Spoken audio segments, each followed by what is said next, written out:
et l'autre côté, bino ba tonton promo, bino ba era boza et l'autre côté. Le problème est ça, biso moko rande to pesa bino ba importance so beaucoup minongo lelo. Biso moko ne to pesa no ba importance so to minongo lelo. Biso toza ba zoba lo ba golo ba sa ba zoba. Yongo moni ba banga rayo. Parce que o crachaka ba golo ernyos, o manka ka ba golo ernyos. Ba kuto zo bi na nzembo ya fali na boîte, o bi na D57. Ba tuna o likambo D57, o lobi o non D57. Olobi ono de sensete zanze monga pe na ko bina biloko mura bongo. Imaginez. Oloba ke no de sensete zabi zanze mbo ngape na ko bina ba ngana za muumba ba golo. O manka ka ba golo. Parce que baza ba complexé, ba golo baza ba tumoro na kati na bango baza na manque de confiance. Même faire, mon de faire azana kati azana manque en confiance, azana manque d'inspiration, azana manque de sagesse. Yo moni ça la faire alanda o moninga zolana parce que muto azana inspiration, muto azana sagesse, muto azana royeba alanda ka idéologie na ye. Muto azana royeba alanda ka asala créer ba boule na ye. C'est ça le problème. Mais bino siko ba era ba tumoro boyana ba réseaux sociaux bozo faire croire ba to ke boza era ba danger te. Et là, tu peux être suivi par 8000 personnes. Mais 8000 personnes, on a bonga bakizengi. Grâce Mbisi, bato balanda bango. Mais grâce Mbisi, azana na internet. Grâce Mbisi, azanani. Grâce Mbisi, azanani. Bato msou bako lando, peut-être que yomo na bato balanda peut-être au comment na o dendo na biso, dendo d'internet. Au comment na o peut-être humoriste na biso na réseaux sociaux. Net ba era, comment ba humoriste na réseaux sociaux. Na landa nga Tintin ou azolo belanga nini. Era boso ba Tintin. Vous savez pas, humoriste dans les réseaux sociaux. Vous pensez que Mambolo Baravoma Batou, les gens vivent pour toi, Era. Bino Batonton promo, Era, Mama Congo. Vous pensez que les gens vivent pour vous.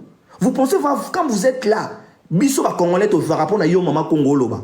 Ou soit Biso to dépend na Mama Oh Yo Era na Mama Congo Boloba. Nde Biso to vivre on va venir Biso. Parce que Bino mo bobo exemple était. Bino mo bobo exemplaire, Bino mo bobo l'autre côté parce que normal si vous avez une vie normale, fait beau ça va vie stable. Vous avez vie stable, le roi va joli kenda. Vous avez vie stable, le roi va femme d'honneur, va tonton ma longwa. Era yo na de konabiso bosembe. Vous avez massa boba génération. Mais tala le bosembe place. Bosembe na yo boba ndenge moko. Era yo na bosembe bobanda ma ndenge moko. Bosembe banda na réseau, yo banda na réseau. Mais tala le place bosembe a chité. Et tala le place era yo chité. O chité gaulois. Era lelo au chité gaulois. Regardez le niveau à bassesse era place au Kiti. N'tala niveau à bassesse era place au Kiti. Au chité gaulois. Mais tala bosembe place à chité. Président à Sasek. Yo era tous les conseils au PSA sur les réseaux sociaux au souki na niveau ya gaulois era. Regardez le niveau na yo mon frère. Et à un certain niveau, on mitali na miroir, on mitali va boy. Est-ce que ça nga mutu na oloba mamambo oyo? Bon mitala rat. Ola mukano na tongo ola tsoche ba chenette no chaka ba bilo no ba manyoko na ba singa no na nzoto o banda no ko kreche batu ko banda no ko lobela batu era s'il vous plaît bo solo la mamna bino ki golo na ba warrior bo tika ba spiritas bazala on est 40 on accepte. Pourquoi vous êtes là toujours bon Luka héritier à Goumba mas asenga faire pardon. C'est comme si héritier respire na pema faire. C'est comme si héritier vit par rapport à faire. C'est comme si ça et fa feras à la héritage vivre était. Je vous comprends pas. Je vous comprends pas vraiment nos vérités, messieurs. Bon ça va tout le monde, nous avons appelé ça moins un tessel, il y a réflexion. Mais réflexion na binona, bon t'as la place bo chiter nango na niveau nen. Et rayo bima na réseaux sociaux zara gaulois, te zara warrior, te zara villageois, te zara spiritas, te obima na réseaux sociaux conseiller ya bakbatu. Obima na réseaux sociaux conseiller ou conseillera ba vie ya batu ko le ba fille ya Kinshasa nde bazo la lanzala nde ba vara mabe o pe ça va conseil telle la place au chité na gaulois era après les lots la muki na tongo o roya ko lo ba bêtise na komba héritier oh non héritier sala ka kutuboye héritier akenda kanango kutuboye ata yo mo vraiment bablo mususu ba level moi tinga ba level ba niveau na ngane na bo nga joboy ba niveau nanga merci beaucoup Luc ba niveau nanga na boy na roya tena bandolo bela mama baba comment ba fille ngo sunani ba Maria Tumba na roya tena bandolo bela baba babiloko ba gemima je peux pas venir couper ça babiloko na et ça ba opinion nanga te ça me regarde pas mais era yo za nyonsologue mama ba gemima okotaka marambo ya marambo ya musique okotaka marambo politique okotaka era c'est situé c'est situé vraiment libéré par espace ya mambo héritier Watanabe. Libérer Marambo héritier Watanabe era. Libérer Marambo héritier Watanabe. Mitia na place na yo. Botel bosembe era yo na bosembe boba génération moko era. Toza ba génération moko biso tuna ba bosembe. Toza ba génération moko. Mais dans la place bosemba s'est retrouvé. Regardez place Bosemba retrouvé. Bosemba s'est retrouvé dans ces sacs. En scout en a président, en scout en a gouvernement. Bosemba ta place Bosemba s'est retrouvé. À la veste et mibali, à la veste à chocolat et à rose thé. Bosemba la ta veste à rose thé. Bosemba la ta veste et mibali à côté. Et puis ça me estime t'es un bon monde à Bosemba na gêne le rôle à yo era. En gérer bino na réseaux sociaux Bosemba. Bon et puis ça me estime moroté. Era jeune moi linko senga era so ake ko moi ke naneka ko senga era ke naneka ko senga era zaka mosengi vrai mosengi ça ke na konga la gangela bino na un vrai matoliste liboso za era vrai matoliste ce sont des jeunes au bazara azo teke la bino image moro boye bo banga on peut ça bino impression moro boye même moi je vous dis j'étais impressionné par era. J'étais impressionné par Era. Nazo même tana comme elle est tout solo là parce que j'étais impressionné. Mais tant on a fréquenté na poussani na comprendre que j'ai noisé l'oroté. Na comprendre que j'ai noisé l'oroté. C'est un impressionniste moroboy. Asa mutumoro, asa un profit ba Era baba profiteur.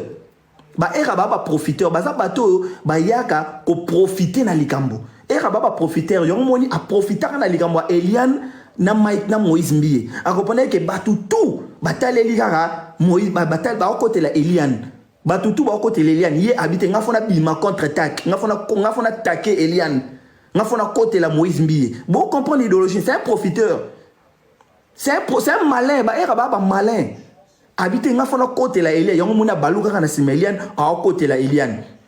Yon moni mambe bimara bongo akomo chrétien na ba Eliane akomo finga na ba mameli akomo finga na famille Eliane o ya ebité. Or la pauvre dame Mamoussa Lobara akoza na raison Mamoussa na raison ça me regarde pas mais erazaki na droit nini ya kokene nango na nifa kene ngana mais na suka nango ba pasteur na biso ba benga ye ba yamba na TV Moïse Mbi a présenté une église mais vu que ya ki na idée ya intérêt oh Moïse Mbi a pensé qui azala qui satisfait nango te. Vu que Moïse Mbi a pensé qui era zai satisfait dans côté era zai qui n'a pas ça Moïse Mbi a pensé plus Moïse a n'a pas ça Moïse Mbi a pensé vu que Moïse Mbi a pensé o ya linga kité abaluke la ki Moïse Mbi abaluke la Moïse Mbi elle là comment ko kena majabu akena majabu bon la ki aza vérité era za vérité. Mais on a compris que bino ba congolais bo fanda bo landa era. Je sais pas, il y a des gens au balanda era aux ano tintin à TikTok. C'est un biso ma era ngaso na mona ba live no bi e botala notre tintin de TikTok. Notre tintin de TikTok c'est Era Ramsès. Je vous dis la vérité. Notre tintin de TikTok c'est Era Ramsès. Je vous dis, c'est une vérité. C'est un monsieur qui réfléchit. Tant on a vendu, on réfléchit. Era, c'est notre tintin de TikTok. Et ça, Era. N'a pas de tintin de TikTok. Et ça, Era. Maman Congo. Même Chantal Bola. Baza ba tintin de TikTok nabiso. Je vous dis la vérité. Ce sont des tintins de TikTok. Sali maman langai sugar. Bazaba era c'est un tintin de TikTok. Bazaba tomorrow sera zo sala live bo batu bayaka pona ko se détraiter. Yaka ça batu bayaka pona na batu na tonton promo voilà avec des tontons promo tout. Era c'est un tintin de TikTok. Quand ça va live via pensant que soit moni bate belé na réseaux sociaux c'est long pour naie a quand ça le roi que peut-être que batu balingi era batu balinga ote batu bayaka ko passer ba temps na bango parce que ba mona ka tsoki toze pa na yo to passer temps. Mutu muso zo ni ba live no bate be ba ko taka ba sala wana te muso ni kani ba sani. Musu so sugwane bilamba musu so sa mamna musu so repasser ayo kaka ndebo ka liboma na biso ne azoloba notre tintin de TikTok c'est Era notre tintin ne pense pas que son mona rabate bandomboli no wana tout vous êtes des tintins de TikTok vous êtes des tintins de TikTok vous êtes des tintins vous êtes vraiment des tintins de TikTok vous êtes des tintins de TikTok vous êtes vraiment des tintins de TikTok vous êtes des tintins de TikTok hein vous êtes des tintins de TikTok. S'il vous plaît, spirituel, vous tapotez lève 2 minutes, na melama na expliquer bino susu. Moi 2 parties mo parce que na okata na live dans 30 minutes na bandi live ma retard parce que na ngana expliquer moi belé mais na eu vraiment retard. Na eu vraiment retard. Quelqu'un mo jeune mo complexé de pas kenda poto. De pas kenda poto, akoma mo na lora ka simba mapata. Ko finga batu bazana Kinshasa. Ko chrétien batu bazana Afrique. Tu penses que yo batu tout bana poto ba va mieux ko les batu en Afrique. Il y a un mutu muso vivra que musala na iso permettre à vivre mieux na Kinshasa. Malgré mbouteillage à Kinshasa mais on a que na otika ba opportunité na zana on a kinité. Mutu muso na Kinshasa on a que salaire na on na poto na zongote parce que na ozana proma doki. Na vanda na en Afrique na sabata na. Mais yo vu que ça complexé yo boula poto neza souka vie. Oza complexé.